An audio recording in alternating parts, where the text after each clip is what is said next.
தமிழ்நாட்டு மக்களை பொறுத்தவரை இது மத நல்லிணக்கத்திற்கு எடுத்துக்காட்டான நாடு. மத வெறுப்பை இந்த மண், இந்த பூமி ஒருபோதும் ஏற்றுக்கொள்ளாது. அதற்கு சிறந்த எடுத்துக்காட்டு என்ன தெரியுமா? கர்நாடகாவில் ஹிஜாபுக்கு தடை வந்த பொழுது தமிழ்நாட்டை சார்ந்த இந்து மக்கள் பலர் தங்களுடைய பெண் பிள்ளைகளுக்கு தலைமுக்காடை போட்டு வீடியோ போட்டு முஸ்லிம்கள் உங்களுக்கு நாங்கள் ஆதரவாக இருப்போம் என்று சொன்ன பூமி இந்த பூமி. சென்னை பேரிடர் காலகட்டத்தில் நிறைமாத கர்ப்பிணியை யூனுஸ் என்கிற ஒரு முஸ்லிம் அந்த பேரிடர் காலகட்டத்தில் காப்பாற்றி மருத்துவமனையில் சேர்த்தார். அப்போது அந்த தாய் உறுதி கொள்கிறாள், தனக்கு என்ன குழந்தை பிறந்தாலும் என்னை காப்பாற்றிய யூனுஸ் என்கிற பெயரையே வைக்க வேண்டும் என்று. அந்த தாய்க்கு பெண் குழந்தை பிறந்தது. பெண் குழந்தை என்றும் பாராமல் ஒரு இந்து தனக்கு பிறந்த பெண் குழந்தைக்கும் யூனுஸ் என்று பெயர் வைத்த வரலாறு தமிழ்நாட்டின் வரலாறு. ஆகவே இங்கே முஸ்லிம்களையும் இந்து மக்களையும் மதத்தின் பெயரை சொல்லி வெறுப்பை ஊட்டி பிரிக்க வேண்டும் என்கிற பாஜகவின் நப்பாசை ஒருபோதும் ஈடுபடார். மதவெறி சக்திகளை அரசியல் சட்டத்தின் துணை கொண்டு முறியடிப்போம். தமிழகம் எங்கும் மனிதநேயத்தை மக்கள் மத்தியில்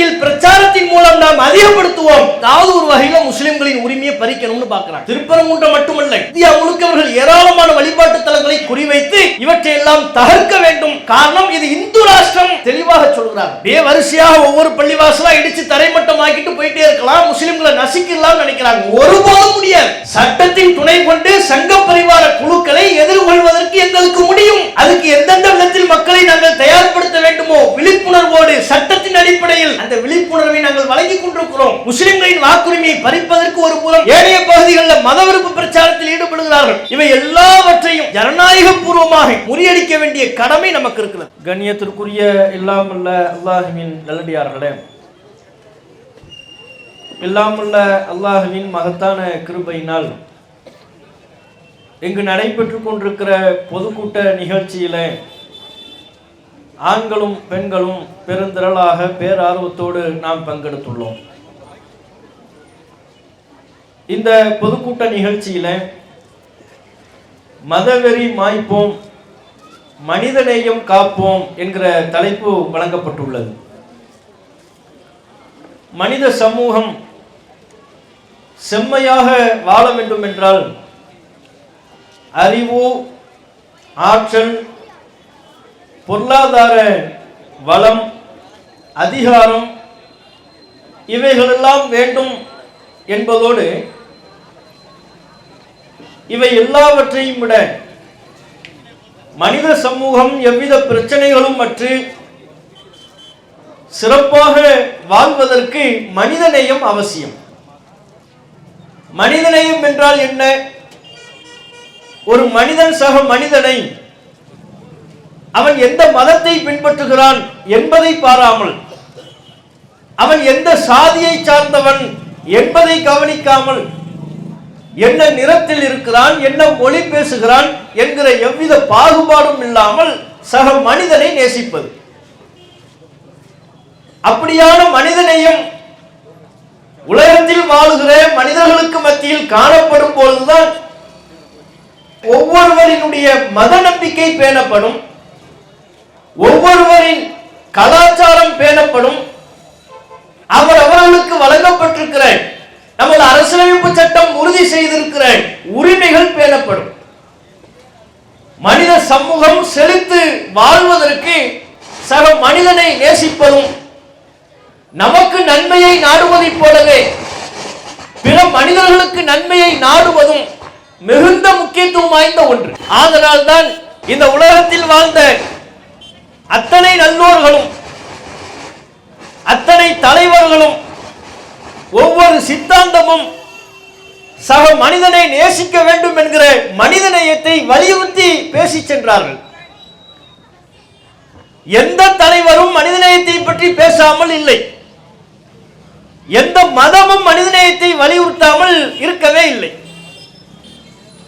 எந்த மதத்தினுடைய வேத நூல்களை நீங்கள் பார்த்தாலும் படித்தாலும் மனிதநேயத்தை வலியுறுத்தக்கூடிய ஏராளமான அம்சங்கள் அதன் உள்ளே பொதிந்திருப்பதை நீங்கள் பார்க்க முடியும். எல்லா மத தலைவர்களும், இந்த நாட்டை ஆட்சி செய்த தலைவர்களும், இந்த மக்களை வழிநடத்திய தலைவர்களும் மனிதநேயத்தை வலியுறுத்தி பேசி சென்றார்கள். இஸ்லாமிய மார்க்கம் ஒரு படி மேலாக எல்லா சித்தாந்தங்களையும் மிகைக்கும் விதமாக மனிதநேயத்தை வலியுறுத்தி பேசக்கூடிய ஒரு மார்க்கம். நபிகள் நாயகம் ஸல்லல்லாஹு அலைஹி வஸல்லம் அவர்கள் சொன்னார்கள், இர்ஹமு மன் ஃபில் அர்த் யர்ஹமுக்கும் மன் ஃபிஸ் ஸமா. பூமியில் உள்ளவர்களை நீங்கள் நேசியுங்கள், வானத்தில் உள்ள இறைவன் உங்களை நேசிப்பான். பூமியில் இருக்கக்கூடிய மனிதர்களை அவர்கள் யாராக இருந்தாலும், எந்த மதத்தை சார்ந்தவர்களாக இருந்தாலும் அவர்களை நீங்கள் நேசிக்க வேண்டும், அவர்கள் மீது இரக்கம் காட்ட வேண்டும். பூமியில் உள்ள மனிதர்களுக்கு நீங்கள் இரக்கம் காட்டினால் யர்ஹமுக்கும் மன் ஃபிஸ் ஸமா, வானத்தில் உள்ள இறைவன் உங்களுக்கு இரக்கம் காட்டுவான். அப்ப இஸ்லாத்தில் எந்த அளவிற்கு மனிதநேயம் வலியுறுத்தப்படுகிறது? இறைவனின் அருளை பெற வேண்டும் என்றால், கடவுளின் இரக்கத்தை பெறுவதற்கு சக மனிதர்கள் மீது இரக்கம் காட்டுவது இஸ்லாத்தில் வலியுறுத்தப்படுகிறது. அது மொழியை வைத்தல்ல, மதத்தை வைத்தல்ல. முஸ்லிம்கள் மீது மட்டுமே மனிதநேயத்தோடு நடந்து கொள்ள வேண்டும், முஸ்லிம் அல்லாத பிற மனிதர்களை வெறுக்க வேண்டும் என்கிற தத்துவம் இஸ்லாத்தில் இல்லை.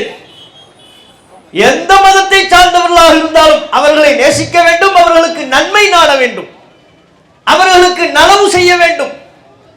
திருக்குர்ஆன் இவ்வாறு சொல்கிறது, இந்த உலகத்தில் ஒரு உயிரை கொலை செய்து விட்டால், மன் கத்தல நஃப்ஸன் பிகைரி நஃப்ஸின் ஃபக்கஅன்னமா கத்தலன் நாஸ ஜமீஆ.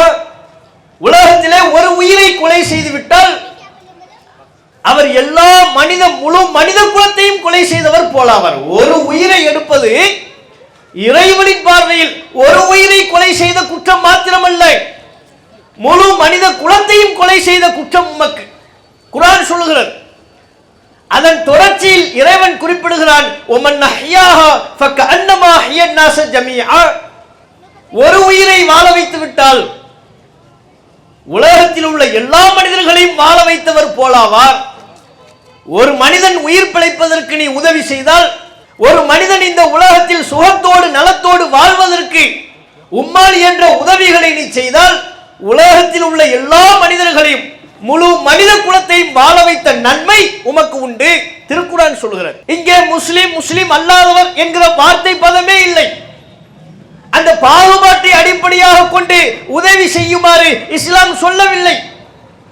மதத்திற்கு அப்பாற்பட்டு அவர் எந்த மதத்தை சார்ந்தவராக இருந்தாலும், எந்த கோட்பாட்டுக்கு சொந்தக்காரராக இருந்தாலும், அவர் உயிர் வாழ்வதற்கு உம்மால் என்ற உதவியை செய். அதான் மனிதநேயம். நபிகள் நாயகம் ஸல்லல்லாஹு அலைஹி வஸல்லம் அவர்கள் குறிப்பிடுகிறார்கள், இஸ்லாத்தில் மனிதநேயம் எந்த அளவிற்கு வலியுறுத்தப்படுகிறது என்பதற்கு இதைவிட வேறு சான்று தேவையில்லை. நபிகள் நாயகம் சொன்னார்கள், நாளை மறுமையில இஸ்லாத்தை பொறுத்தவரை இந்த உலக வாழ்க்கையோடு முடிந்து விடுவதில்லை. இந்த உலகம் அழிக்கப்படும், மறு உலகு என்று ஒரு உலகம் இறைவனால் ஏற்படுத்தப்படும். அந்த உலகிலே, இந்த உலகில் யாரெல்லாம் நன்மை செய்தார்களோ அவர்களுக்கு இறைவன் பரிசளிப்பான், யாரெல்லாம் தீமை புரிந்தார்களோ அவர்களை இறைவன் தண்டிப்பான். அதுதான் நிலையான நிரந்தரமான மறுமை வாழ்க்கை என்கிற ஒரு நம்பிக்கை இஸ்லாத்தில் சொல்லப்படுகிறது. நபிகள் குறிப்பிடுகிறார்கள், அவ்வாறான மறுமையின் போது இறைவன் ஒரு அடியாரிடத்தில் கேட்பான், உலகத்தில் வாழ்ந்த பொழுது நான் உன்னிடத்தில் தண்ணீர் கேட்டேனே, எனக்கு நீ தண்ணீர் தந்தாயா? நான் உன்னிடத்தில் உணவு கேட்டேனே, எனக்கு நீ உணவு தந்தாயா? நான் நோய்வாய்ப்பட்டு இருந்தேனே, என்னை நீ நலம் விசாரித்தாயா? அப்போது அந்த அடியான் கேட்பானா, இறைவா, உனக்கு ஏது தண்ணீர், உனக்கு எப்படி தண்ணீர் தேவைப்படும்? நீ அல்லவா உலகத்தில் உள்ள எல்லோருக்கும் தண்ணீரை வழங்கியவன், நீ அல்லவா உலகத்தில் உள்ள முழு மனித சமூகத்தின் பசியை போக்கியவன், நீ எப்படி நோய்வாய்ப்பட முடியும்? நீ எப்போது உணவு என்று எண்ணத்தில் கேட்டாய், நான் எப்போது உனக்கு தராமல் போனேன், உனக்கு எப்படி நோய் ஏற்படும் என்று அந்த அடியான் இறைவனிடத்தில் மறுதலித்து பேசுவான். அப்போது இறைவன் சொல்வானாம், நான் கேட்டேன் என்றால் நானே அல்ல. உலகத்தில் வாழ்ந்த பொழுது ஒரு ஏழை உன்னை கடந்து சென்றான், தனக்கு உணவு தேவை என்று சொன்னான், நீ அவனை கண்டுகொள்ளவில்லையே. உலகத்தில் வாழ்ந்த பொழுது உன்னை கடந்து சென்ற ஒரு நபர் தனக்கு தண்ணீர் வேண்டும் என்று கேட்டார், நீ அவருடைய தாகத்தை நீ தீர்க்கவில்லையே. உனக்கு அருகாமையில் ஒருவர் நோய்வாய்ப்பட்டு இருந்தால் அவரை நீ நலம் விசாரிக்கவில்லையே. இவற்றையெல்லாம் உலகத்தில் இருந்த பொழுது செய்திருந்தால் அதன் மூலம் என்னை நீ நலம் விசாரித்தவன் போலாவாய்.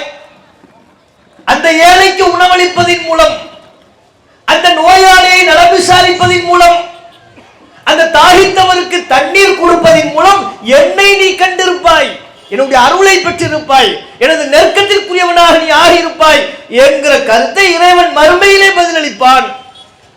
முகமது நபிகள் நாயகம் இந்த அறிவுரையை நமக்கு சொல்கிறார்கள். இந்த அறிவுரையை சொல்லி எதை போதிக்கிறார்கள்?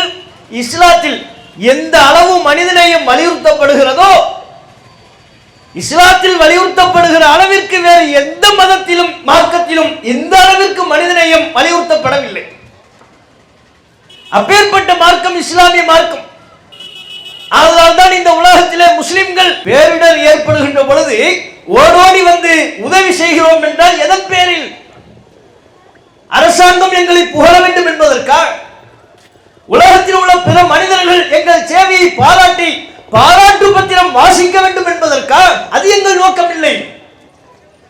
அரசாங்கம் எங்களை புகழாவிட்டாலும் பிற சமூகத்தில் உள்ள மக்கள் எங்களை பாராட்டு பத்திரம் எங்களுக்கு வாசிக்காவிட்டாலும் முஸ்லிம் சமூகத்தின் மனிதநேயமிக்க பணிகள் தொடர்ந்து கொண்டேதான் இருக்கும். அதற்கு காரணம் இறைவன் இந்த மார்க்கத்தில் எங்களுக்கு இந்த பணிகளை செய்யுமாறு உத்தரவிட்டிருக்கிறான். இல்லையென்றால் கொரோனா காலகட்டத்தில் அந்த கொரோனா நோயை எந்த அளவிற்கு துவக்க காலகட்டத்தில் அச்சமூட்டப்பட்டது. பக்கத்தில் உள்ள ஒருத்தர் லேசா இருமிட்டா போதும், இப்படின்னா 10 அடி தள்ளி போயிருவாங்க. இருமல்னாலே அன்றைக்கு பெரிய ஆபத்து. அணுகுண்டு சப்தத்தை விட கொரோனா காலகட்டத்தில் இருமல் சப்தம் தான் மிகப்பெரிய அச்சத்திற்குரியதாக ஆபத்திற்குரியதாக கருதப்பட்டது. உண்மையா இல்லையா? செல்போன் போன் பண்ணுவார், அதுல இருமிட்டு தான் கொரோனாவை பற்றிய விழிப்புணர்வே வரும். இவ்வாறு உங்களுக்கு இருமல் இருக்கிறதான்னு உடனே ஒரு போனை வச்சிருவார். அந்த பக்கம் எவ்வளவு இருமுறான், அது மூலமா கொரோனா வந்தாலும் வந்துடும். எவ்வளவு பயமுறுத்தி வைத்திருந்தார்கள், எவ்வளவு அச்சமூட்டி வைத்திருந்தார்கள். அதனுடைய கொடுமை என்னவென்றால், வெளிநாட்டிலிருந்து வர்றார், 1 வருடம் 2 வருடம் கழித்து தம்முடைய குடும்பத்தை சந்திப்பதற்காக ஆசையாக வந்தார். வந்த பொழுதும் வீட்டில் உள்ள குடும்பத்தார்கள் அவரை சந்திப்பதற்கு மறுத்து விட்டார்கள். வீட்டுக்குள்ள வராதீங்க போங்க. 2 வருஷம் கழிச்சு வர்றாங்க. ஏன்? கொரோனா பயம், கொரோனா அச்சம். கொரோனா வந்து விட்டாலே செத்து விடுவோம் என்கிற அளவிற்கு ஒரு மிகப்பெரிய அச்சம் அன்றைய காலகட்டத்திலே ஊட்டப்பட்டிருந்தது. அதற்கு பிறகுதான் படிப்படியாக அந்த நோயை பற்றிய முழுமையான தகவல்களை மருத்துவ உலகம் சொன்னதற்கு பிறகுதான் விழிப்புணர்வு ஏற்பட்டது. தகரத்தை கொண்டெல்லாம் அடிச்சாங்கல்ல. ஒரு தெருவில் இருக்கிற கொரோனா இன்னொரு தெருவின் பக்கம் நுழைந்து விடக் கூடாது என்பதற்கு தகரத்தை வைத்து மறைத்தார்கள். ஏன்? அவன் அங்க இருமுறத நோய் இங்க வந்துருச்சுன்னா, தகரத்தை வச்சு ஒரு நோயை மறைச்ச ஒரு நாடு இருக்கான்னு தெரியல. தெருவை முழுவதுமாக அடைத்தார்கள். இறந்து போனவர்களை பார்ப்பதற்கே தயங்கினார்கள், தொடுவதற்கு பயந்தார்கள். பல மருத்துவமனைகளிலே யாரேனும் ஒருவர் கொரோனா நோயினால் மரணித்து விட்டால் அவருடைய உடலை கைப்பற்றி அடக்கம் செய்வதற்கு பதிலாக போகின்ற வழியிலேயே குப்பை தொட்டியில் வீசி அவலமெல்லாம் நமது தமிழ்நாட்டில் நடைபெற்றது. பெற்ற பிள்ளை கொரோனாவில் மரணித்த தம்முடைய தந்தையின் முகத்தை பார்க்க மறுத்து விட்டான். குடும்பத்தை சார்ந்த சக உறுப்பினர்கள், தங்களது குடும்ப உறுப்பினர்களில் மூத்தவர்கள் யாரும் வயோதிகர்கள் யாரும் கொரோனாவில் மரணித்து விட்டால் அவருடைய உடலை பெற்று அடக்கம் செய்வதற்கு அச்சப்பட்ட காலம். அத்தகைய காலகட்டத்திலேயும் தமிழகத்தில் உள்ள முஸ்லிம்கள் மருத்துவ துறை சொல்லக்கூடிய ஒழுங்குமுறைகளை பேணி கவச ஆடைகளை அணிந்து கொண்டு கொரோனாவில் இறந்துவிட்ட உடல்களை பெற்று உரிய விதத்தில் அடக்கம் செய்தார்களே. எதன் காரணத்தினால்? மொத்த மக்களும் அச்சப்பட்டுக் கொண்டிருந்த நேரத்தில் முஸ்லிம் சமூகம் அத்தகைய பணியில் ஈடுபட்டதற்கு இஸ்லாம் வலியுறுத்துகிற மனிதநேயம் தான் காரணம். மனிதநேயத்தோடு நடந்து கொள், பிற மனிதர்களை நேசிக்க கற்றுக்கொள், அதுதான் இறைவனின் அன்பை உனக்கு பெற்றுத்தரும் என்று குர்ஆன் போதிக்கின்ற, நாங்கள் உயிரை விட மேலாக நேசிக்கின்ற முகமது நபிகள் எங்களுக்கு போதிக்கின்ற காரணத்தினால்தான் எந்த எதிர்பார்ப்பும் இல்லாமல் இத்தகைய பணிகளில் நாங்கள் ஈடுபடுகிறோம். மனித சமூகம் தலை தோங்குவதற்கு மனித நேயம் மிக மிக முக்கியத்துவம் வாய்ந்தது. ஒரு ஊர்ல ஒரு நாட்டில் நாம வாழ்கிறோம் என்றால் வெவ்வேறு மதத்தை சார்ந்தவர்கள் இருப்பார்கள். வெவ்வேறு கலாச்சாரத்தை பின்பற்றக்கூடியவர்கள் இருப்பார்கள். அவரவர் மதம் அவரவருக்கு.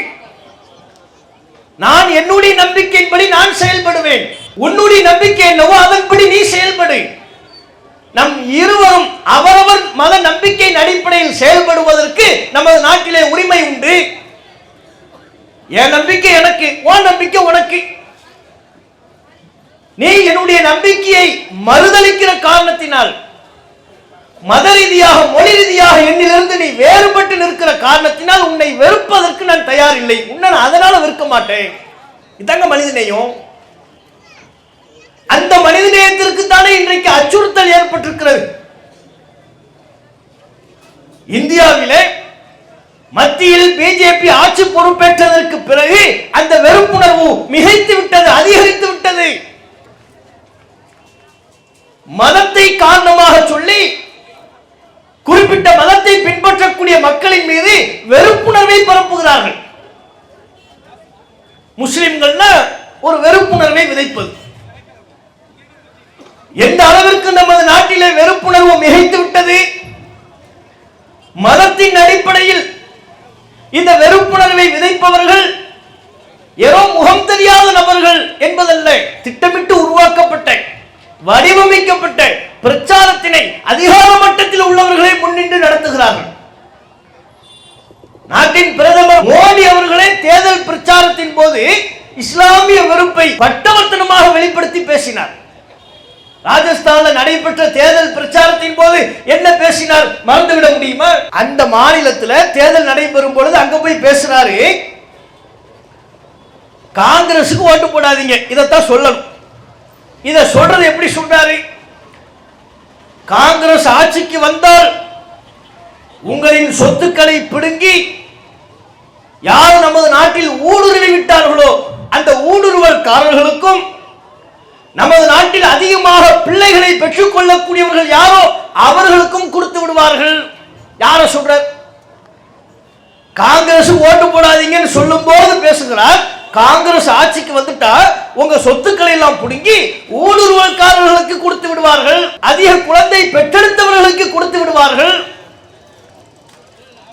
உங்க மாங்கல்யத்தை கூட விட்டு வைக்க மாட்டார்கள். தாலி இந்து பெண்கள்கிட்ட சொல்கிறார், உங்கள் தாலியை கூட விட்டு வைக்க மாட்டார்கள், அதையும் பறித்து கொடுத்து விடுவார்கள். யாரு கொடுப்பாங்களா? முஸ்லிம்கள் கொடுத்துருவாங்க. முஸ்லிம்கள் யாரு? ஊடுருவியவர்கள்.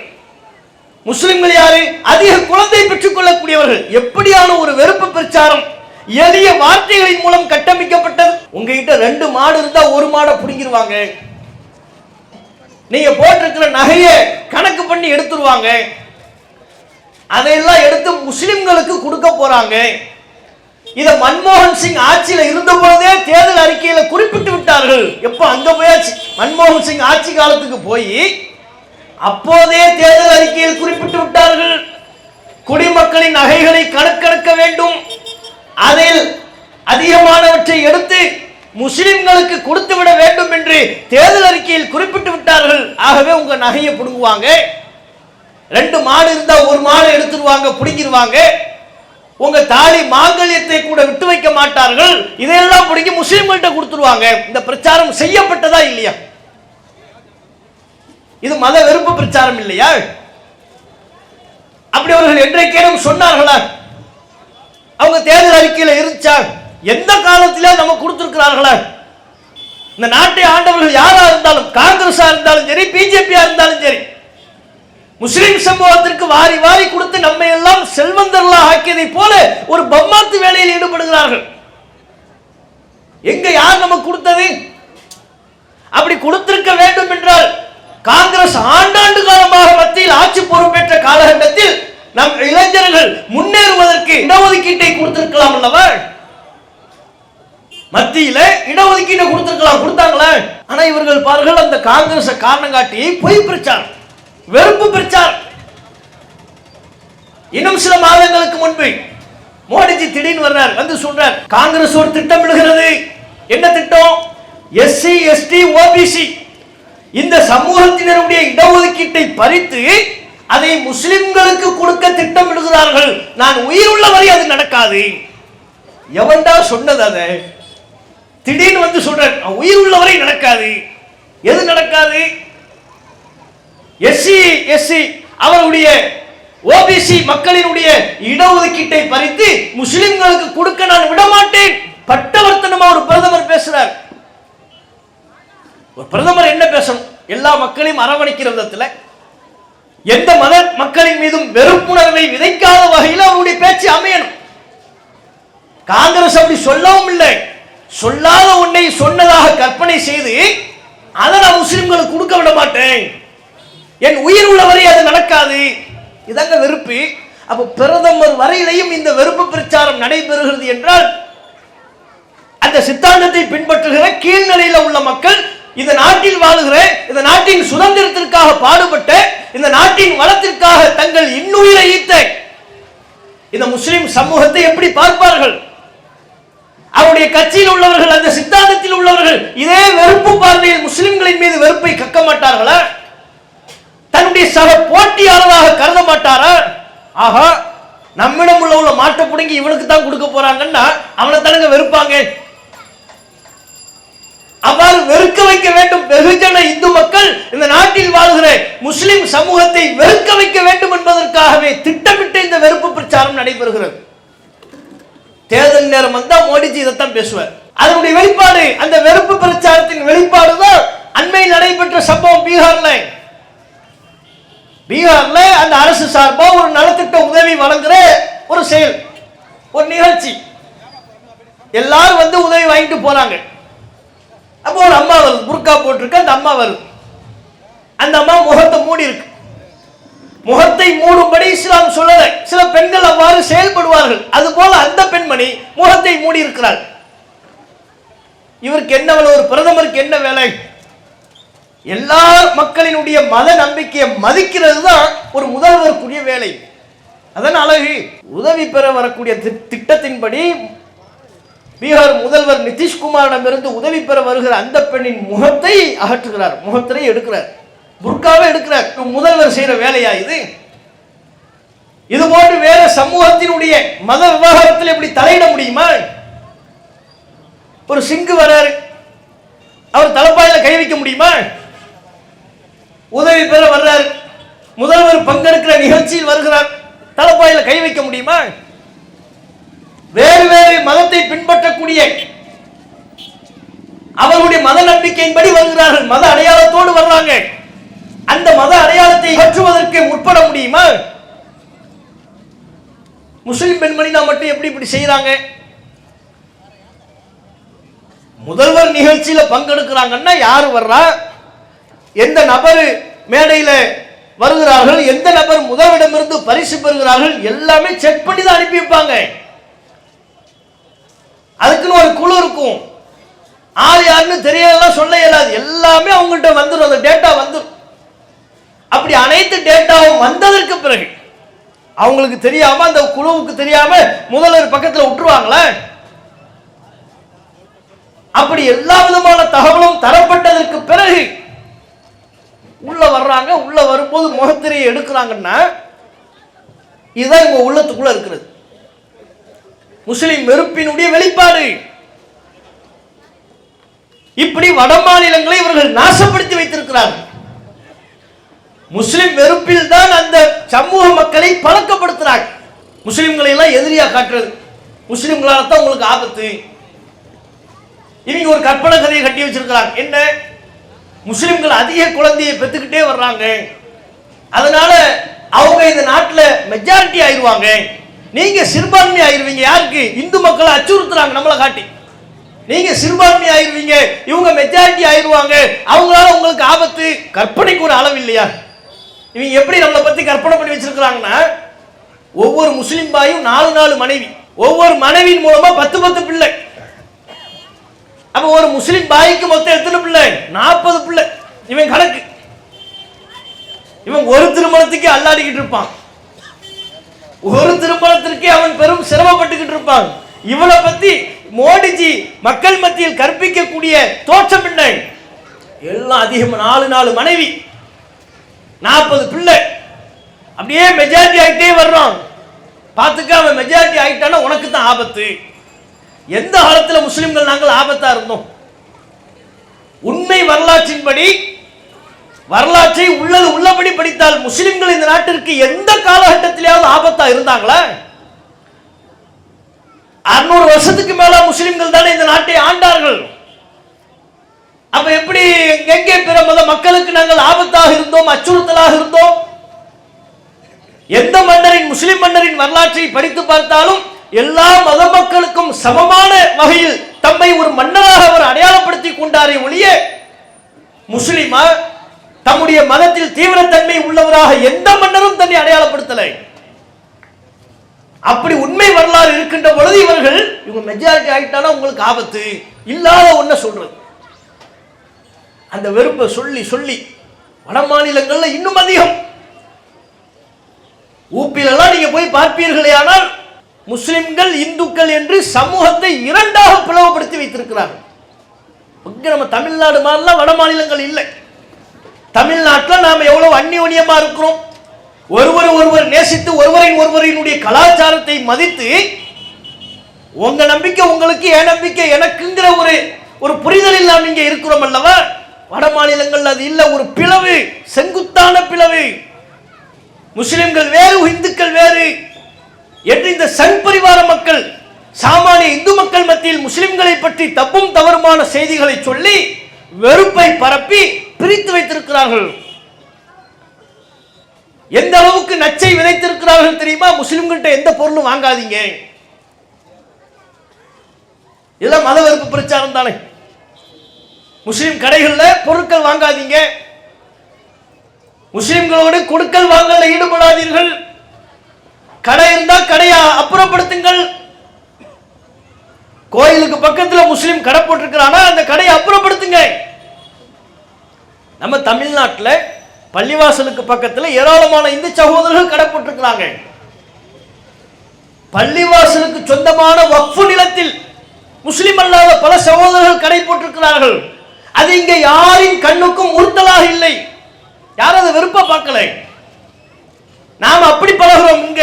ஆனா வட மாநிலங்கள்ல கோயில் பக்கத்தில் இருக்கா, அங்க ஒரு முஸ்லிம் வசித்து விடக்கூடாது, ஒரு முஸ்லிமின் கடை இருக்கக்கூடாது, முஸ்லிம் போய் பொருள் வாங்கக்கூடாது. இந்த வெறுப்பை விதைச்சி விதைச்சி ஒருத்தன் போட்டிருக்கிறான் பாருங்க. சில வருடங்களுக்கு முன்பு நடைபெற்றது. நான் உணவு டெலிவரி ஜொமேட்டோ இருக்குல்ல, அதுல ஒரு உணவு ஆர்டர் பண்ணினேன். அதை ஒரு முஸ்லிம் கொண்டு வந்து கொண்டிருந்தார். யார் கொண்டு வர்றாங்கன்னு தெரியும். நம்ம நீங்க ஆன்லைன் உணவு தளத்தில் ஒரு உணவு ஆர்டர் பண்ணீங்கன்னா அதை கொண்டு வர்றவர் யாரோ, அவருடைய மொபைல் நம்பர், அவருடைய பேரும் மொபைல் நம்பரும் வரும். இந்த சங்கி உணவு ஆர்டர் பண்ணியிருக்கிறான் ஜொமேட்டோவில், அவனுக்கு பேர் காட்டியிருக்குது. பேரை பார்த்த உடனே பாய் உடனே கேன்சல் பண்றான், எனக்கு வேண்டாம், பாய் சாப்பாடு கொண்டு வந்தா வேண்டாம். அதை பெருமிதமா ஆன்லைன்ல பதிவும் செய்கிறான். ஜொமேட்டோ தளத்தில் நான் உணவு ஆர்டர் செய்தேன், அதை கொண்டு வந்தது ஒரு முல்லா என்று அறிந்தேன். முல்லானா யாரு? பாய், பாய் என்று அறிந்தேன். ஆகவே என்னுடைய உணவு ஆர்டரை நான் கேன்சல் செய்து விட்டேன். நீங்களும் வாங்காதீங்க, முஸ்லிம்கள்ட்ட வாங்காதீங்க. எப்படி கிறுக்கனை மாத்தி வச்சிட்டாங்க பத்தியில. அதுக்கு ஜொமேட்டோ நிறுவனம் பதில் சொல்லிருச்சு. அவன் ஜொமேட்டோவை டேக் பண்ணி போட்டிருந்தான்.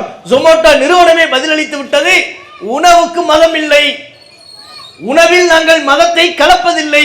ஜொமேட்டோ நிறுவனமே அவனுக்கு பதிலளித்து விட்டது. ஆனா இதுல பார்க்க வேண்டியது எந்த அளவுக்கு மூளையற்றவர்களாக அவர்கள் உருவாக்குகிறார்கள். முஸ்லிம் சாப்பாடு கொண்டு வந்தா அதுல வாங்கக்கூடாது.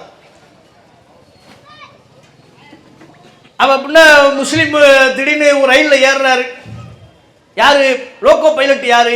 பாய் தான், முல்லா. அப்படியான இடையில குதிச்சிருவானா? கீழே பாலம் இருக்கும், குதிச்சு செத்துருவானா அவன்? இப்ப பிளைட்ல ஓடிக்கிட்டு இருக்கிறாங்க, வெளிநாட்டுக்கு போறாரு, யாரு கேப்டன்? யாரு கேப்டன்? வந்து ஒரு பாய் தான், முல்லா. அப்படியே எமர்ஜென்சி எக்ஸிட்டை துறங்க, நான் கீழே குதிச்சிடுறேன், இல்லப்பா கீழே கடலு பிரச்சனை இல்லை, சாவுறேன். முல்லா இருந்தா நான் வரமாட்டேன், அந்த விமானத்தில் ஏற மாட்டேன், அந்த ட்ரெயின்ல ஏற மாட்டேன் சொல்வார்களா? அப்படி மூலச்செலவை செஞ்சு வச்சிருக்கிறாங்க. முஸ்லிம் சாப்பாடு கொண்டு வந்தா அதை வாங்காத, முஸ்லிம் கடையில போய் பொருள் வாங்காத, ஹலால்னு ஒரு பிரச்சனையை கிளப்பி விட்டாங்கல்ல. வட மாநிலங்கள்ல ஹலால் என்று போர்டு வைப்பதற்கே முஸ்லிம்கள் அச்சப்பட்டுக் கொண்டிருக்கிறார்கள். காரணம் என்ன? ஹலால் இறைச்சியை சாப்பிடாதீர்கள், இது ஒரு பிரச்சாரம். தமிழ்நாட்டிலும் அந்த பிரச்சாரத்தை செய்ய பார்த்தார்கள். எச் ராஜா குரூப், பிஜேபியில் உள்ள சங்க பிரிவார ஆட்கள் தமிழ்நாட்டிலும் இந்த பிரச்சாரத்தை முன்னெடுத்தார்கள். அவர்களுக்கு கை கொடுக்கவில்லை. வட மாநிலங்களில் ஹலால் என்று போர்டு வைப்பதற்கே தடை. சில பகுதிகளில் ஏன் ஹலால்னா என்னன்னு தெரியாம ஹலால நான் சாப்பிட மாட்டேன்னு சொல்லக்கூடிய அளவுக்கு ஒரு நிலையை உருவாக்கி வைத்து விட்டார்கள். ஹலால்னா என்ன?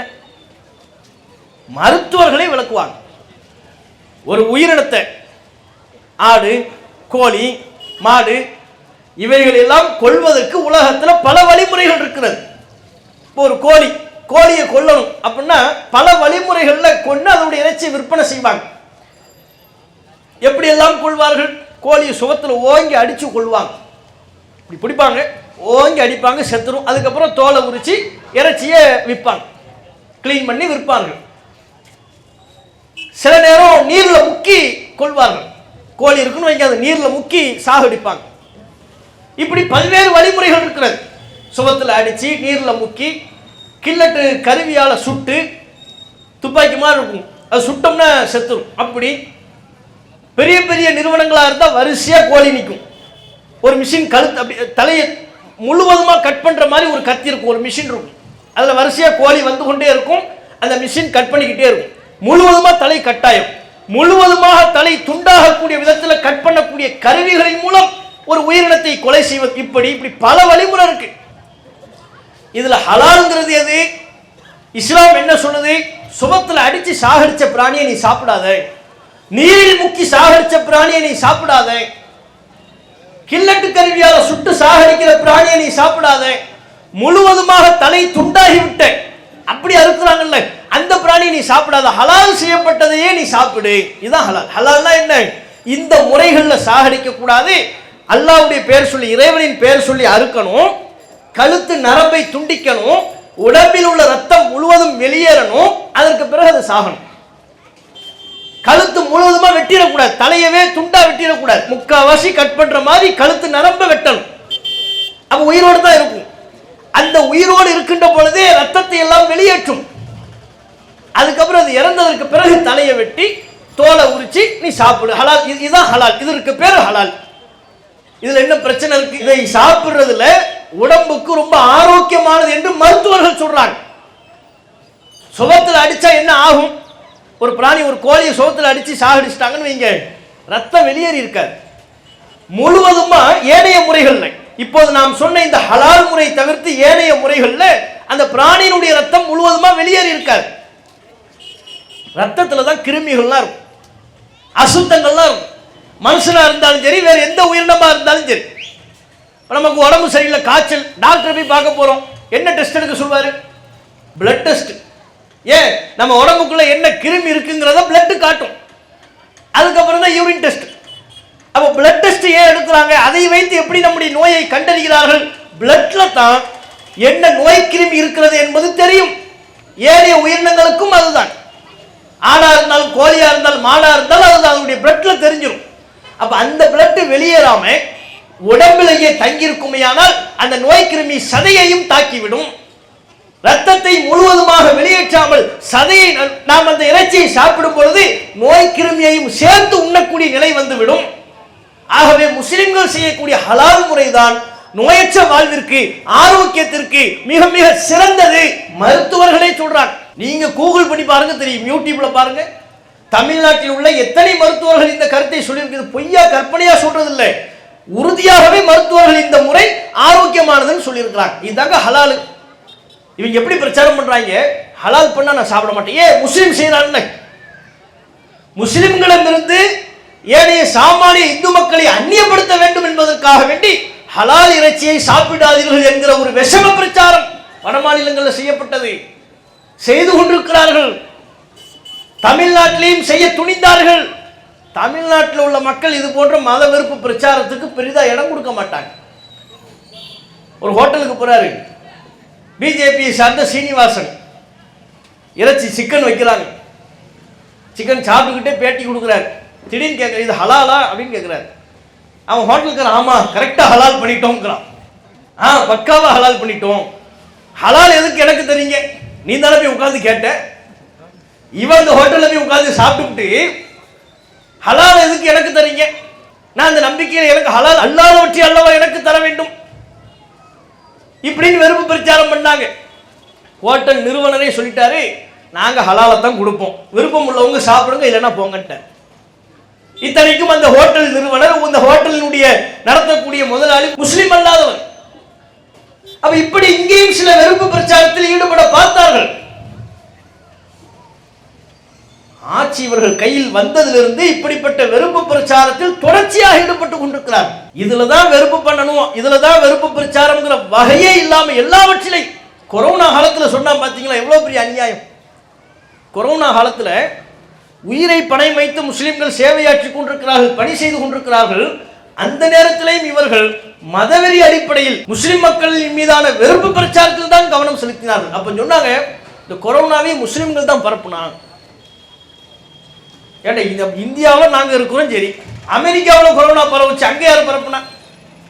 சீனாவில் தானே ஃபர்ஸ்ட் வந்துச்சு, அங்க பரப்புனது யாரு? கொரோனாவை முஸ்லிம்கள் பரப்பி விட்டார்கள். சரிப்பா, எப்படிப்பா பரப்புனா? எச்சில் துப்பி பரப்பி விட்டார்கள். தூணுது எச்சு துப்பி தான் நம்ம பரப்புறோம். தப்லீக் ஜமாத் மூலமாகத்தான் கொரோனா நோய் பரவியது. அவனே அல்லான்னு இருக்கிறான், அவனை வம்பிழுத்து அவன் மேல ஏகபோகமா கேச போட்டு என்னவா அவர்கள் தான் நோயை பரப்பினார்கள். அவனை எதுக்கு நீ உள்ள விட்டப்போ? வெளிநாட்டிலிருந்து தப்லீக் ஜமாத் இந்தியாவுக்கு வர்றாங்க, அவங்க எல்லா பகுதிக்கும் போவாங்க, அது மாதிரி இந்தியாவுக்கும் வர்றான். இந்தியாவுக்கு வரும்போது அவர்களை வரவேற்று அனுமதித்து விட்டு நோய் வந்ததற்கு பிற்பாடு இவர்கள் மூலம் தான் நோய் பரவியது. பச்சை பொய். மனிதநேயம் கவனத்தில் செலுத்தப்பட வேண்டிய நோய் பரவல் காலத்தில் கூட இவர்களின் மதவெறி மூளைதான் வேலை செய்யும். அப்போது கூட இவர்கள் மனிதநேயத்தை கவனத்தில் கொள்ள மாட்டார்கள், மத வெறுப்பையே இவர்கள் கவனத்தில் கொள்வார்கள். இதை ஒரு வாய்ப்பா பயன்படுத்தி முஸ்லிம்களை வெறுக்கும் வகையில் ஒரு பிரச்சாரத்தை செய்ய முடியுமா? கிளப்பி விடுறாங்க. அந்த நேரத்தில் கிளப்பி விடுறாங்க. என்ன, கொரோனா காலத்தில் எங்கேயுமே பொது ஊரடங்கு, கடைகள் இல்லை. இப்போ முஸ்லிம்கள் ஒவ்வொரு ஊர்லையும் தங்களுடைய சொந்த காசை போட்டு கிடைக்கிற காய்கறிகளை வாங்கி காய்கறி சாப்பாடு அது இதுன்னு சமையல் பண்ணி அந்த பகுதியில் உணவு இல்லாமல் சிரமப்படுகிற மக்களுக்கு கொடுத்தாங்க, விநியோகம் பண்ணாங்க. அதுலேயும் இவன் வர்றான், சங்கி வர்றான். சங்கி வந்து பாய் கொடுக்குற பிரியாணியா சாப்பிடாதீங்க, ஏன்பா அதில் என்னப்பா பிரச்சனை? அதில் எச்சியை துப்பி உங்களுக்கு கொரோனாவை பரப்புறான். எது? பிரியாணியில். இவன் பண்ணுற குஸ்காவில். இவன் சிந்தனை மூளை எப்படி போகுது பாருங்க. அதான் ஹெச் ராஜா சொன்னார், முஸ்லீமிடம் யார் பிரியாணி வாங்கி தின்கிறானோ அவன் உண்மையான ஹிந்துவே அல்ல. அடப்பாவி, ஒரு ஹிந்துவா இருக்கிறதுக்கும் பிரியாணி சாப்பிட்றதுக்கு என்ன சம்பந்தம் இருக்கு? இவங்க நோக்கம் என்னன்னு தெரியுதா? முஸ்லிம்கள்ட்ட பிரிக்கணும். எதையெல்லாம் சொல்லி பிரிக்க முடியுமோ, என்னென்ன காரணங்களை சொல்லி பிரிக்க முடியுமோ அதையெல்லாம் சொல்லி பிரிக்கிறது. லவ் ஜிஹாதுங்கிற வார்த்தையை இவன் கண்டுபிடிச்சது தானே. லவ் ஜிஹாதுங்கிற இந்த வார்த்தை யார் கண்டுபிடிச்சது? குரான்ல இருக்கா? அப்படி லவ் ஜிஹாது பண்ணுங்கன்னு குரான்ல இருக்கா? லவ் ஜிஹாது பண்ணுங்கன்னு நபிகள் சொன்னாங்களா? ஜிஹாதுனா என்ன? நாட்டையும் நாட்டு மக்களையும் காப்பதற்காக எதிர் அணியினோடு எதிர் நாட்டவத்தோடு யுத்தம் செய்வதற்கு பேர் தான் ஜிஹாத். ஒரு அரசாங்கம் செய்கிறது அல்லவா, அதற்கு பேர் தான் ஜிஹாத். தனிநபர்கள் தங்களுடைய சொந்த பகையில் அடுத்தவர்களை வெட்டி வீழ்த்துவதற்கு பேர் ஜிஹாத் அல்ல. தங்களுடைய சொந்த வெறுப்பின் பேரில் கொலை என்கிற மாபாதக செயலில் ஈடுபடுவதற்கு பேர் ஜிஹாத் அல்ல. ஒரு அரசாங்கம், இஸ்லாமிய அரசாங்கம் தம்முடைய நாட்டு மக்களை காப்பதற்காக நடத்துகின்ற யுத்தத்துக்கு பெயர் ஜிஹாத். அந்த ஜிஹாதுங்கிற வார்த்தையை இவன் எதுக்கு பயன்படுத்துறான்? லவ் ஜிஹாது பண்றாங்க முஸ்லிம்கள். எப்படிப்பா பண்றான் லவ் ஜிஹாது? பாய்மார்கள்லாம் என்ன பண்றாங்கன்னா, இந்து பெண்களை லவ் பண்றாங்க. இந்து பெண்களை லவ் பண்ணி அவங்கள கல்யாணம் பண்ணிடுறான். இதுக்கு பேர் தான் லவ் ஜிஹாது. முஸ்லிம் பாய் இந்து பெண்ணை கல்யாணம் பண்ணிட்டா அதுக்கு பேர் லவ் ஜிஹாத். சரி, நம்ம நாட்டில் அது மட்டும் தான் நடக்குதா? இந்து ஆணு முஸ்லிம் பெண்ணை கல்யாணம் பண்றது இல்லையா?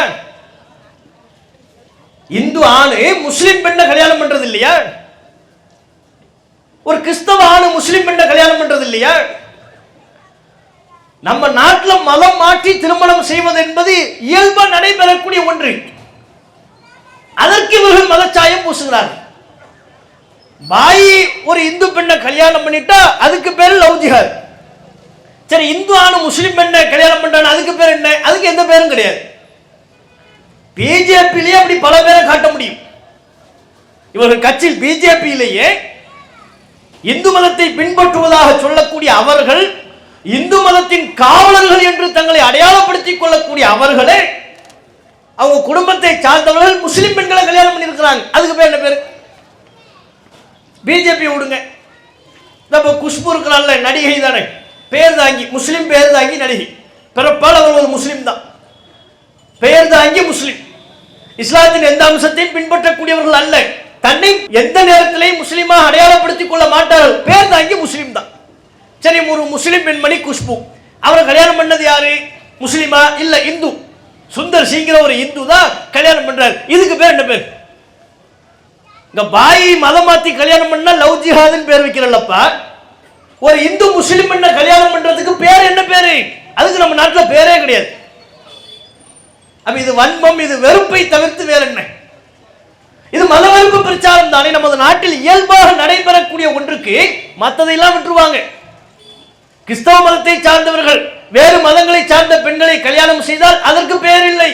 இந்து மதத்தை சார்ந்தவர்கள் முஸ்லிம் பெண்களை திருமணம் செய்தால் அதற்கு நமது நாட்டில் பேர் இல்லை. ஒரு முஸ்லிம் ஆண் இந்து பெண்ணை திருமணம் செய்துவிட்டால் அது லவ் ஜிஹாது இப்படின்னு உனக்கு சொன்னவையவன். இவர்கள் எந்த அடிப்படையில் மதவெறியை புகுத்துகிறார்கள் தெரிகிறதா? இது லவ் ஜிஹாது. இப்ப லவ் ஜிஹாதோடு இல்லை, ஏகப்பட்ட ஜிஹாது வந்துருச்சு. லேண்ட் ஜிஹாது. லேண்ட் ஜிஹாது என்ன? ஒரு முஸ்லீம் ஏதாவது நிலத்துல இடம் வாங்கிட்டான்னா, இந்துக்கள் அதிகமாக இருக்கிற ஒரு பகுதியில் போய் இடம் வாங்கிட்டா லேண்ட் ஜிஹாது. டிஎன்பிஎஸ்சி ஜிஹாது தெரியுமா? டிஎன்பிஎஸ்சி ஜிஹாது, யூபிஎஸ்சி ஜிஹாது. டிஎன்பிஎஸ்சி ஜிஹாது என்னவா? தமிழ்நாடு அரசு தேர்வோர் ஆணையம் நடத்தக்கூடிய பரீட்சை, அதில் எல்லா மதத்தை சார்ந்தவர்களும் போய் அட்டன் பண்ணுவான். முஸ்லீம் இளைஞன் போய் அட்டன் பண்ணிட்டு அதுக்கு பேர் டிஎன்பிஎஸ்சி ஜிஹாது. மத்திய அரசு தேர்வோர் ஆணையம் நடத்தக்கூடியதான் யூபிஎஸ்சி. மத்திய அரசு பணிகளுக்காக வேண்டி அவங்க தேர்வு நடத்துவாங்க. அதுல எல்லா சமூகத்தை சார்ந்தவர்கள், எல்லா மதத்தை சார்ந்தவர்கள் அட்டன் பண்ணுவாங்க. ஒரு முஸ்லீம் இளைஞன் அதுல போய் அட்டன் பண்ணிட்டா யூபிஎஸ்சி ஜிஹாத். முஸ்லிம் சமூகத்தை இவர்கள் எந்த அளவிற்கு தனிமைப்படுத்த முயல்கிறார்கள், எவ்வளவு வெறுப்பை இவர்கள் விதைக்க முயல்கிறார்கள் பாருங்க. இதை தமிழ்நாட்டிலையும் செய்ய வேண்டும் என்பதுதான் அவருடைய எண்ணம். எப்போதெல்லாம் தேர்தல் நெருங்குகிறதோ அப்போதெல்லாம் இவர்கள் மக்கள் நலத்திட்டத்தை மையப்படுத்தி பிரச்சாரம் செய்வது கிடையாது. முஸ்லிம்களாகிய நம்மை காட்டி, நம்மை அச்சுறுத்தி இவர்கள் பிரச்சாரம் செய்வார்கள். தேர்தல் நெருங்குகிற காலகட்டத்தில், தேர்தல் நெருங்குகிற மாநிலத்தில் எல்லாம் இவர்கள் இதை செய்வார்கள். தமிழ்நாட்டிலும் அவர்கள் இதைத்தான் செய்ய முனைந்தார்கள். திருப்பரங்குன்றத்தில் நடைபெற்றது ஒரு மிகச்சிறந்த எடுத்துக்காட்டு. திருப்பரங்குன்றத்தில் என்ன பிரச்சனை? அங்க காலாகாலமா ஒரு பெரிய மலை, இந்த மலையில கோயில் இருக்கு, தர்காவும் இருக்கு. கீழே கோவில், மேல தர்கா. தர்காவுக்கு பக்கத்தில் கோவில் இருப்பதோ, கோவிலுக்கு பக்கத்தில் தர்கா இருப்பதோ நமது நாட்டுக்கு புதிய ஒரு விஷயமே அல்ல. நமது நாட்டில் நீங்கள் எங்கு பார்த்தாலும் இதை காண இயலும். திருப்பரங்குன்றம் என்றில்லை, எந்த ஊர்ல நீங்க பார்த்தாலும், தமிழ்நாட்டிலேயே ஏராளமான ஊர்கள்ல பாருங்க, பள்ளிவாசல் பக்கத்தில் இருக்கும். அதே தெருவில் கொஞ்சம் தள்ளி ஒரு 10 கடைகள், 10 வீடுகள் தாண்டி கோவில் இருக்கும். கோவிலுக்கு பக்கத்தில் பள்ளிவாசல், பள்ளிவாசல் பக்கத்தில் கோவில். இது தமிழ்நாட்டில் நீங்க நிறைய பார்க்க இயலும். அது புதுசே அல்ல நமது நாட்டிற்கு. அது மாதிரி தான் அங்கேயும் திருப்பரங்குன்றம் மலையிலையும் மேல தர்கா இருக்கு, கீழே கோவில் இருக்கு. தர்கா இருப்பது அங்குள்ள இந்து மக்களுக்கு பிரச்சனை இல்லை, கோவில் இருப்பது அங்குள்ள முஸ்லிம்களுக்கு பிரச்சனை இல்லை. இப்ப பிரச்சனை பண்றது யாரு? பிரச்சனை இல்லைங்கிறதா சங்கிக்கு பெரிய பிரச்சனை. இந்த சங்க பரிவார குழுவிற்கு பிரச்சனை என்ன? எந்த பிரச்சனையும் இல்லாம இருக்கிறாங்களே, இப்படி இருக்க கூடாது. இவ்வளவு அமைதி அவர்களுக்கு கூடாது.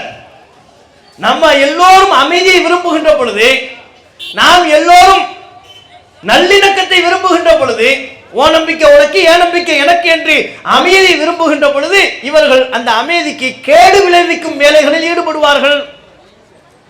அதைத்தான் செஞ்சான் திருப்பரங்குன்றத்தில். மேல தர்கா இருக்குல்ல, முதல் இந்த திருப்பரங்குன்றத்தில் எப்படி பிரச்சனை பண்றான் தெரியுமா? தர்காவுக்கு போறவன் ஆடை எடுத்துட்டு போவான்.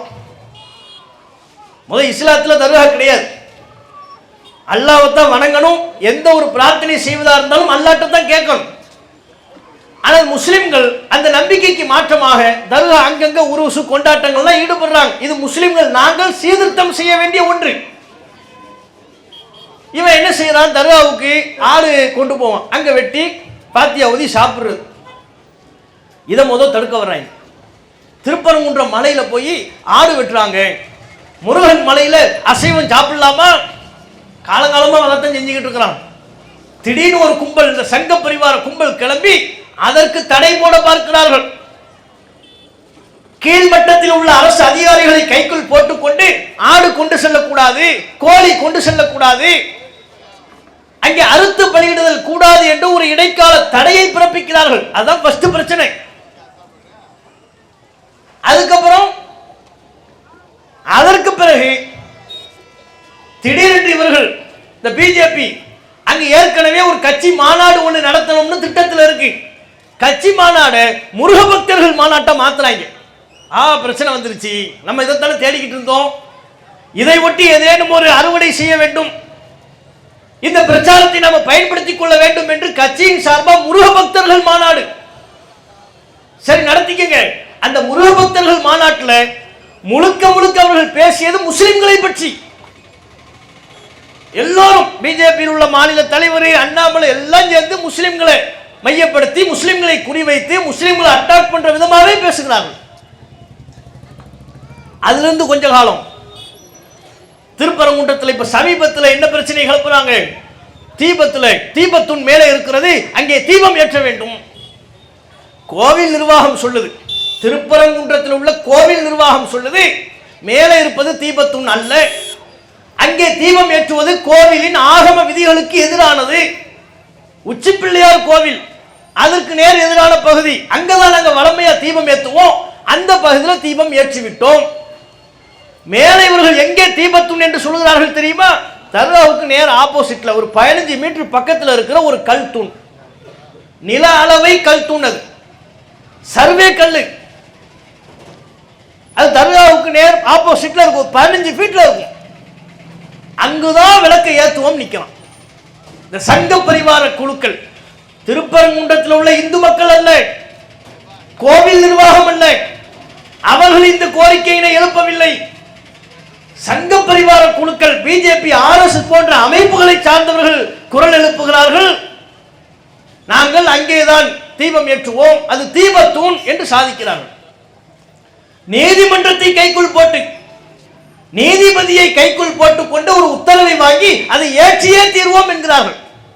கோவில் நிர்வாகம் சொல்லுது, அரசாங்கம் சொல்லுது அது நில அளவை கல்லு, அது தீபத்தும் கிடையாது. 100 வருஷத்துக்கு மேல அங்க ஏத்தலங்க. வளமையா அப்படி இல்லை. வளமையா எங்க ஏத்துவாங்களோ அங்க ஏத்திக்கிட்டு தான் இருக்கிறாங்க. கார்த்திகை திருநாள் அவங்க பண்டிகை வருகின்ற பொழுது திருப்பரங்குன்றத்தில் இந்த கோவில்ல எங்க வளமையா ஏத்துவாங்களோ கடந்த 100 வருஷத்துக்கு மேல எந்த பகுதியில் தீபம் ஏற்றுவார்களோ அங்கே ஏற்றி விட்டார்கள். இவன் புதுசா கிளப்புறான், தர்காவுக்கு பக்கத்துல தீபம் ஏத்தணும். பாருங்க அநியாயமா இந்த இல்லாத பொய்ய சொல்லி மதுரையில பூர்ண சந்திரன்கிற ஒரு சகோதரர் தற்கொலை பண்ணிட்டார். 2 பிள்ளை, ஒரு இளம் மனைவி, பெற்றோர் அவர்கள் எல்லாம் விட்டு உடலில் தீக்குளித்து தற்கொலை செய்து விட்டார். இந்த உயிரிழப்புக்கு அடிப்படையான முக்கியமான காரணம் என்ன? ஆர்எஸ்எஸ், பிஜேபி, சங் பரிவார குழுக்கள் பரப்பிய பொய் பிரச்சாரம் தான் காரணம். தீபம் ஏற்றி கொண்டிருக்கிற பகுதியில் தீபமே ஏத்தல அப்படின்னு ஒரு பொய் பிரச்சாரத்தை கிளப்பி முருக பக்தர்களுக்கு சில பேருக்கு மன உளைச்சல், ஆகா தீபம் ஏத்தலையா, மன உளைச்சலை உருவாக்கி என்ன செய்தார்கள் தெரியல, அவர் தற்கொலை பண்ணிட்டார். இந்த தற்கொலைக்கு யார் பொறுப்பேற்பது? அந்த 2 பிஞ்சு குழந்தைகளுக்கு யார் பொறுப்பேற்பது? எதற்கும் தற்கொலை தீர்வு கிடையாது. ஒரு வாழப்படி அங்கே தீபம் ஏற்றுவது தடுக்கப்பட்டிருக்கிறது என்று வைத்துக் கொண்டால் கூட தற்கொலை அதற்கு தீர்வா? அப்படின்னா இந்த நாட்டில் நடக்கிற பிரச்சனைகளுக்கு ஒவ்வொரு நாளும் முஸ்லீம் தற்கொலை பண்ணணும். இஸ்லாத்தில் அது கிடையாது. தற்கொலை எதற்கும் தீர்வல்ல. அங்க எங்க தீபம் ஏத்தணுமோ அங்க ஏத்தியாச்சு. ஏத்தாத கடந்த 100 வருஷத்துக்கு மேல எந்த பகுதியில் தீபம் ஏற்றுவது வழக்கம் இல்லையோ அங்கே தீபம் ஏற்ற வேண்டும் என்று சொல்லி தற்கொலை செய்வது எந்த வகையில் நியாயம்? குடும்பத்தை கவனிக்காம, பிள்ளையை பார்க்காம, இந்த அளவிற்கு மதவெறி சிந்தனையை ஊட்டுவது யார்? RSS, பிஜேபி, சங் பரிவார குழுக்கள் அப்பாவி இந்து மக்களின் மூளைகளை செலவி செய்கிறார்கள்.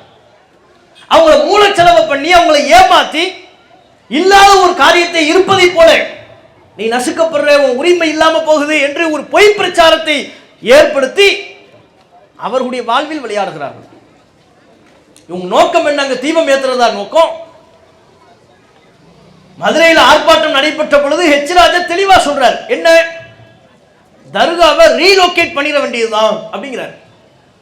பாபர் மஸ்ஜிதை எப்படி ரீலோகேட் பண்ணமோ அதுபோல் தர்காவை ரீலோகேட்னு அந்த இடத்தை மாத்திடணுமா. அங்க இருக்கிற தர்காவை எடுத்து பேத்து வேற இடத்துக்கு மாத்தி வைக்கணுமா. ஹெச் ராஜா வீட்டு பக்கத்துல தான் வைக்கணும். ரீலோகேட் பண்ணி வைக்கிறதா இருந்தா அதுக்கு சிறந்த இடம் முதல் ஹெச் ராஜாவை ரீலோகேட் பண்ணணும். எங்க? அந்த வீட்டில இருந்து இல்ல, தமிழ்நாட்டில இருந்து அவரை ரீலோகேட் பண்ணிடணும்.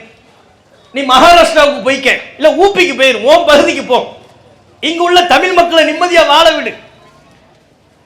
உன் வெறுப்பு பிரச்சாரத்தை செய்த அப்பாவி இந்து மக்களை, பிற்படுத்தப்பட்ட இந்து மக்களை அவர்களின் வாழ்வில் விளையாடுவதை நாசம் செய்து அவருடைய வாழ்வில் விளையாடி அவங்க வாழ்க்கையை நாசம் பண்ற இந்த காரியம் விட்டொழிக்கப்பட வேண்டும் என்றால் இவனை முதல் ரீலோகேட் பண்ணணும். பாருங்க, ஒருத்தர் எந்த அளவுக்கு மூலச்செலவை செஞ்சிருந்தா இப்படி செஞ்சிருப்பார். பிள்ளைகளை கவனிக்காம நண்பர்களுக்கு ஏதோ ஆடியோ போட்டு தற்கொலை பண்றாருன்னா அப்படின்னா ஏன் ஹெச் ராஜா தற்கொலை பண்ணல? ஒரு பேச்சுக்கு, ஒரு வாதத்துக்கு, தீபத்தூண்ல தீபம் ஏற்றவில்லை ஆகையினால் நான் தற்கொலை செய்கிறேன்னு ஹெச் ராஜா பண்ணிருக்கலாமே, ஏன் பண்ணல? பண்ணவே மாட்டார்கள். அவங்க நோக்கம் என்ன? அப்பாவி மக்களின் மூளையை செலவை செய்து மதவெறி பரப்புவது ஒன்றே அவர்கள் நோக்கம். தெளிவா சொல்றார், திருப்பரங்குன்றம் மற்றும் ஒரு அயோத்தியாக, ஆனால் அதில் என்ன தவறு? அயோத்தி மாதிரி ஆக்குவேங்கிறாங்க. தமிழ்நாடு நிம்மதியா இருக்கிறது, அமைதியா இருக்கிறது அவர்களுக்கு பிடிக்கவில்லை. அயோத்தி மாதிரி ஆக்கணும்னா என்ன பொருள்? அதனுடைய பொருள் என்ன? அயோத்தியில் என்ன நடந்தது? பள்ளிவாசலை இடிச்சாங்க, அதன் பேர்ல பல நூறு முஸ்லிம்களை கொண்டு குவித்தார்கள். அதுபோல் இங்கே தமிழகத்தில் மதுரை பகுதியை ஆக்க வேண்டும் என்று துடிக்கிறார்கள். அது தர்காவை இடிக்கணும், அதன் அர்த்தம். அதை தாண்டி வேற என்ன அர்த்தம் இருக்கிறது? அதன் பேர்ல முஸ்லிம்கள் வந்தால் அவர்களை கொன்று குவிக்கணும் என்பதை தாண்டி திருப்பரங்குன்றம் மற்றும் ஒரு அயோத்தியாக ஆகும் என்பதற்கு வேறு என்ன பொருள் இருக்கிறது? அதுக்கு தான் அரசாங்கம் தடுக்குது, அதுக்கு தான் காவல்துறை அதிகாரிகள் தடுக்கிறாங்க. இவங்க வந்தா கொலை நாசம், சங்க பரிவார குழுக்கள் மேலேறி வந்தால் இவர்களின் நோக்கம் வெறுமனே தீபம் ஏற்றிவிட்டு கலைந்து செல்வது அல்ல, தர்காவை குறிவைத்து அதனை தகர்க்க வேண்டும் என்பதுதான் இவர்களின் நோக்கம். தகர்ப்பதோடு நின்று விடாமல் அதன் பேரில் தமிழ்நாட்டிலே நல்லிணக்கத்தோடு ஒற்றுமையோடு வாழ்கிற முஸ்லிம்களுக்கும் இந்து மக்களுக்கும் மத்தியில் கலவரத்தை உண்டாக்குவது. இவங்க கலவரம் இல்லைன்னா இவங்க நிம்மதியா இருக்கும், தூங்க மாட்டாங்க. இவங்களுக்கு நாள் ஒன்றுக்கு ஏதேனும் ஒரு கலவரம் நடைபெற்றுக் கொண்டே இருக்க வேண்டும். அதுக்கு நீதிபதியும் துணை போறாரு பாருங்க. இத்தனை வருஷமா என்ன வழக்கம், என்ன நடைமுறை, கோவில் நிர்வாகம் என்ன சொல்லுது, தர்கா தரப்பு என்ன சொல்லுது, வக்ஃப் வாரியம் என்ன சொல்லுது, எதையுமே கேட்காம வழக்கு வந்த மாத்திரத்தில் அப்படியா போய் தீபம் ஏத்துங்க. சட்டத்தின்படி தீர்ப்பளிப்பவர் தான் நாம் மதிக்க வேண்டிய நீதிபதி. சட்டத்தின் புறக்கூறுகளை கவனிக்காமல் தீர்ப்பளிக்கின்ற தீர்ப்பு நம்ம மதிக்க வேண்டிய தேவையே இல்லையே. இதே திருப்பரங்குன்றம் விவகாரத்தில் இதற்கு முன்பு 2 நீதிபதிகள் கொண்ட அமர்வு எந்த தீப தூண் என்று சொல்கிறார்களோ அங்க தீபம் ஏற்றுவதற்கு அனுமதி இல்லைன்னு சொல்லியிருக்கிறாங்க. உச்சிப்பிள்ளையார் கோயில் வளமையா எங்க தீபம் ஏற்றுவாங்களோ ஏத்திக்கங்க. அந்த கல்ல தர்காவுக்கு பக்கத்தில் உள்ள கல்லுல தீபம் ஏற்ற வேண்டாம், கூடாது, தெளிவா சொல்லியிருக்கிறாங்க 2 நீதிபதிகள் கொண்ட அமர்வு. அதையும் கவனிக்காம, முந்தைய தீர்ப்புகளை கவனிக்காம, நூற்றாண்டு காலமாக உள்ள வழக்கம் என்ன என்பதை கவனிக்காம போய் தீபம் ஏத்துங்க. அதற்கு நீதிமன்ற வளாகத்தில் காவல் காக்கக்கூடிய காவலர்களை பாதுகாப்புக்கு அனுப்பி வைக்கிறது. போங்க, நீங்க அதுக்கு பாதுகாப்புக்கு போங்க. அவங்க வேலையை அந்த பில்டிங்ல பாதுகாக்கிறது தான். கோர்ட் வளாகத்துக்குள்ள பாதுகாப்புக்கு இருக்கிறது. இப்ப ஏடிஎம்ல பாதுகாப்புக்கு இருப்பாங்கல்ல, பேங்க்ல பாதுகாப்புக்கு உள்ளுக்குள்ள யூனிஃபார்ம் போட்டு இருப்பாங்கல்ல, அந்த மாதிரி அவங்களாம் அந்த பில்டிங்கோட அவங்களுடைய பவர் முடிஞ்சிருச்சு. வெளியே வந்தா அந்த பவர் காட்டக்கூடாது, கிடையாது. அப்படி நீதிமன்ற வளாகத்திற்குள் காவல் காக்க வேண்டிய காவலர்களை கோவிலுக்கு மலைக்கு மேல தீபம் ஏத்துறதுக்கு நீங்க போங்க, நான் சொல்ற இடத்துல தீபம் ஏத்துனாங்களான்னு பாருங்கன்னு அனுப்பி வைக்கிறாங்க. அப்ப எந்த அளவிற்கு ஒரு நீதிபதியின் சிந்தனைக்குள்ளும் இந்த மதவாதம் உள்ளே நுழைந்திருக்கிறது. ஏதாவது ஒரு வகையில முஸ்லிம்களின் உரிமையை பறிக்கணும்னு பார்க்கிறாங்க. திருப்பரங்குன்றம் மட்டுமல்ல, இந்தியா முழுக்க அவர்கள் ஏராளமான வழிபாட்டு தலங்களை குறிவைத்திருக்கிறார்கள். பாபர் மஸ்ஜித் அதனுடைய ஆரம்ப புள்ளி, கியான்வாபி மஸ்ஜித் அதனுடைய அடுத்த இலக்கு, ஷாஹி ஈத்கா பள்ளிவாசல் அதற்கு அடுத்த இலக்கு. இப்படி இந்தியாவெங்கிலும் நூற்றுக்கணக்கான பள்ளிவாசல்களை குறிவைத்து இவற்றை எல்லாம் தகர்க்க வேண்டும். காரணம், இது இந்து ராஷ்டிரம் தெளிவாக சொல்கிறார். இவர்கள் கனவு கண்டு கொண்டிருக்கிறார்கள். அப்படியே வரிசையாக ஒவ்வொரு பள்ளிவாசலா இடிச்சு தரைமட்டம் ஆக்கிட்டு போயிட்டே இருக்கலாம், முஸ்லிம்களை நசிக்கலாம் நினைக்கிறாங்க. ஒருபோதும் முடியாது. சட்டத்தின் துணை கொண்டு சங்க பரிவார குழுக்களை எதிர்கொள்வதற்கு எங்களுக்கு முடியும். தெரியாது நினைச்சுக்கிட்டு இருக்கிறாங்களா?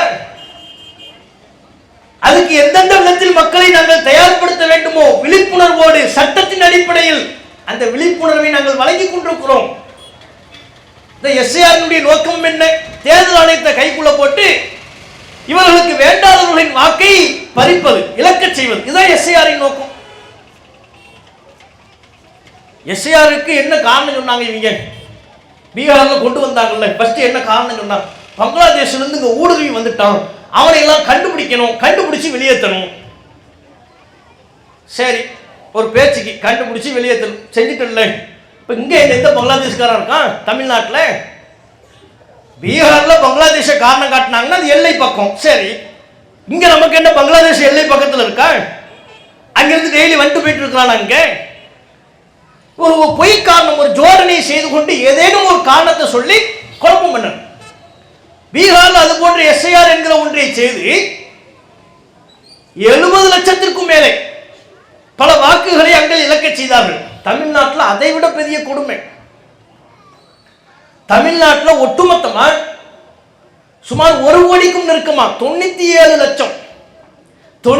லட்சம் வாக்காளர்கள் இந்த எஸ்ஐஆரின் மூலம் நீக்கப்பட்டிருப்பதாக நேற்றைய தினம் தேர்தல் ஆணையம் தகவலை வெளியிட்டிருக்கிறது.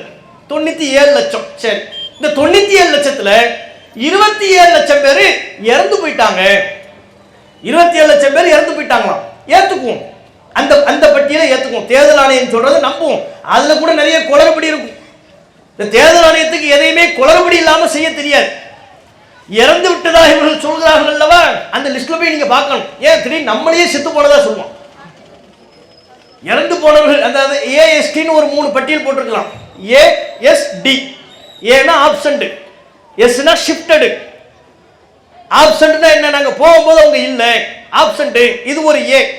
எஸ் ஷிஃப்டட், அங்கிருந்து வேற பகுதிக்கு குடிமாறி போயிட்டாங்க, ஷிஃப்டட் ஆயிட்டாங்க. The death. இப்ப அந்த டெத்தை மட்டும் தான் சொல்றோம். 97 லட்சத்துல 27 லட்சம் பேர் இறந்து போயிட்டாங்கிறான். நம்புவோம், இருந்தாலும் நம்ம செக் பண்ணணும். ஏன்னா பீகார்ல வட மாநிலங்கள்ல இந்த எஸ்ஐஆர் முன்னெடுக்கப்பட்ட போது இப்படித்தான் செத்து போயிட்டு தான் சொன்ன ஒரு 5 பேரை கூட்டு வந்து ராகுல் காந்தி டீ குடிக்கிறார். அவர் பத்திரிகையாளருக்கு சொல்றாரு, இந்த பாருங்க, உலகத்திலேயே செத்து போனவங்களோடு டீ குடிக்கிற வாய்ப்பு என் ஒருவனுக்கு தான் கிடைத்திருக்கிறதுங்கிறார். அப்ப அந்த பட்டியலை நம்மள சேர்க்க மாட்டாங்கிறதுக்கு என்ன உத்தரவாகும்? நம்ம எல்லாம் இருக்கிறோமாங்கிறத செக் பண்ணணும். எதுல உசுரோடு தான் இருப்போம், இருந்தாலும் அவங்க தேர்தல் ஆணையத்தின் இணையதளத்துல போய் நம்ம எதுவும் செத்து போயிட்டோமா, அந்த லிஸ்ட்ல நம்மள எதுவும் கொண்டு வந்துட்டாங்களா, கரெக்டா செக் பண்ணணும். இறந்து விட்ட நம்முடைய உறவினர்கள் கடந்த தேர்தலில் இருந்து இந்த முறை இல்ல அப்படின்னா அவங்களாம் நீக்கம் செய்யப்பட்டிருக்கிறார்களா, அதையும் செக் பண்ணணும். இது ஒரு கணக்கு. ஒரு பேச்சுக்கு இந்த 97 லட்சத்துல 27 லட்சம் நீக்கப்பட்டாங்க. இறந்தவங்க, அவங்களாம் இறந்தவங்க, அதனால நீக்கிட்டோம். ஓகே, 4 லட்சம் பேர் டவுட் அப்படிங்கிறாங்க, டபுள் என்ட்ரிங்கிறாங்க. 97ல 4 லட்சம் பேர் என்னவா டபுள் என்ட்ரி. டபுள் என்ட்ரினா என்ன? இங்கேயும் இருக்கிறாங்க, அங்கேயும் இருக்கிறாங்க. உதாரணமா தமிழ்நாட்டிலேயே அவங்களுக்கு வாக்குரிமை இருக்கு, கர்நாடகாவிலையும் வாக்குரிமை இருக்கு, அப்படி. அல்லது சென்னையிலையும் வாக்குரிமை இருக்கு, மதுரையிலையும் வாக்குரிமை இருக்கு, சென்னையிலும் இருக்கு, வேலூர்லையும் இருக்கு. இப்படி 2 பகுதியில் வாக்குரிமை வைத்திருக்கிறார்கள். ஆகையினால் ஒன்றை நீக்கிவிட்டோம், ஒன்றை தக்க வைத்திருக்கிறோம். Double entry. டபுள் என்ட்ரியில ஒன்றை நீக்கிட்டோம்ங்கிறாங்க, அதையும் ஏற்றுக்கொள்வோம். அப்ப 27 லட்சம் டெத்து, 4 லட்சம் டபுள் என்ட்ரி. இந்த ரெண்டையும் கூட்டினா எத்தனை? 31. மீதம் உள்ள 66 லட்சம் பேர் நீக்கி இருக்கிறான். இது அல்லாம டபுள் என்ட்ரி இல்லாம, இறந்தவர்கள் இல்லாம, தேர்தல் ஆணையத்தால் நீக்கப்பட்ட வாக்காளர்கள் எண்ணிக்கை எத்தனை? தமிழ்நாட்டில் 66 லட்சம். இது பீகாரை விட அந்த எண்ணிக்கை இங்க அதிகம். இந்த 66 லட்சம் பேருக்கு இவர்கள் சொல்லக்கூடிய காரணம் என்ன? 66 லட்சம் பேரும் மைக்ரண்ட் ஆயிட்டாங்க. போயிட்டாங்களாம், தமிழ்நாட்டை விட்டே போயிட்டாங்க. எங்கேயா போனாவே தமிழ்நாட்டை விட்டே போயிட்டாங்க. அவங்க இங்க இல்லை, நாங்க போய் பார்த்தோம், அங்க அவங்க இல்லவே இல்லை. நிரந்தரமாக இடமாற்றம் ஆகிவிட்டார்கள். நிரந்தரமா இடமாற்றம் 66 லட்சம் பேரா? அந்த அளவுக்கு நம்ம ஆட்கள் நிரந்தரமா சிட்டிசன்ஷிப் வாங்கிட்டு போயிட்டானாவே. 66 லட்சம் பேர் சொல்றாங்க. இந்தியாவை விட்டே போய்விட்டார்கள், நிரந்தரமா அட்ரஸ் விட்டுட்டு போயிட்டாங்க. 66 லட்சம் பேர் மைக்ரண்ட் ஆகி போயிட்டாங்க. இன்னும் சில பேருக்கு காரணம் சொல்றான், போனோம் இல்லைங்கிறான். இந்த தேர்தல் ஆணையம் சொல்றதை நம்ம நம்ப முடியாது. போனோம்னு சொல்வதே முதல்ல நம்ப முடியுமான முடியாது. விதிப்படி 3 தடவை போகணும். ஆனா அப்படி வந்தார்களா தெரியல. அப்ப இந்த 66 லட்சம் பேர் நீக்கப்பட்டிருக்கிறாங்க. வேலூரில் மட்டும் 2,15,000. வேலூர் மாவட்டத்தில் டிஸ்ட்ரிக்ட்ல அனைத்து சட்டமன்ற தொகுதியையும் சேர்த்து நீக்கப்பட்ட வாக்காளர்கள் எண்ணிக்கை 2,15,000. அதுல காட்பாடியில மட்டும் 35,000 பேர். வேலூர் சட்டமன்ற தொகுதி இருக்குல்ல, அங்க 54,000 பேர். குடியாத்தத்துல 58,000 பேர். இப்ப நீங்க எல்லாம் போய் செக் 58,000 பேர் டோட்டலாவே இல்லைங்கிறான். இந்த 58,000 பேருக்கு நான் சொல்றது குடியாத்தத்தில் மட்டும் 58,697 பேரு. என்னப்பா அவங்கள என்ன ஆனாங்க, அவங்கள என்ன ஆனாங்கன்னு தெரியல, எல்லாம் போயிட்டாங்க. எங்க போயிட்டாங்க நம்ம தான் செக் பண்ணணும். 58,000 வாக்குகள்லாம் சும்மாவா? அது நம்முடைய வாக்குரிமை இழக்கப்படுமையானால் எந்த அளவிற்கு ஒரு பெரிய பாதகம் ஏற்படும், நம்முடைய எந்த உரிமையும் நாம் நிலைநாட்ட இயலாது. அப்ப எஸ்ஐஆர் என்பது வடமாநிலங்களில் இவர்கள் செய்ததின் நோக்கம் முஸ்லிம்களின் வாக்குரிமையை பறிப்பதுதான். பிஜேபிக்கு பிடிக்காத, பிஜேபிக்கு எதிர் சித்தாந்தத்தில் உள்ளவர்களுடைய வாக்கை பறித்து பிஜேபியை வெற்றி பெற செய்வது, பிஜேபியின் கூட்டணியை வெற்றி பெற செய்வது. அதனால்தான் ஏடிஎம்கே என்ன செய்து எஸ்ஐஆரை நாங்கள் வரவேற்கிறோம். ஏன்? இதன் மூலம் ஓட்டு பறிக்கிறது, இருக்கிற வாக்கை பறிக்கிறதுலாம் முஸ்லிம்கள் வாக்கையும், ஏனைய அதிமுகவிற்கு எதிரான கட்சிகளை சார்ந்தவருடைய வாக்கையும் தான் பறிக்க போறாங்க. மத்திய பாஜகவிற்கு சப்போர்ட் பண்ற விதத்துல தான் தேர்தல் ஆணையம் செயல்படுகிறது. அதில் மாற்று கருத்திற்கே இடமில்லை. அப்ப அதுல யாருக்கு நன்மை, யாருக்கு பலன்? அதிமுகவிற்கு பலன். ஆகவேதான் அதிமுக நாங்கள் இதனை வரவேற்கிறோம். அப்ப இப்படி இத்தகைய பணிகளை செய்து முஸ்லிம்களின் வாக்குரிமையை பறிப்பதற்கு ஒரு புறம் சதி திட்டம் தீட்டுறாங்க. கொல்லைப்புற வழியாக வந்து எஸ்ஐஆர்னு ஒரு பேரை சொல்லி நம்ம ஓட்டை எடுக்கலாம்னு பார்க்கிறாங்க. ஏனைய பகுதிகளில் மத விருப்பு பிரச்சாரத்தில் ஈடுபடுகிறார்கள். இவை எல்லாவற்றையும் ஜனநாயக பூர்வமாக முறியடிக்க வேண்டிய கடமை நமக்கு இருக்கிறது.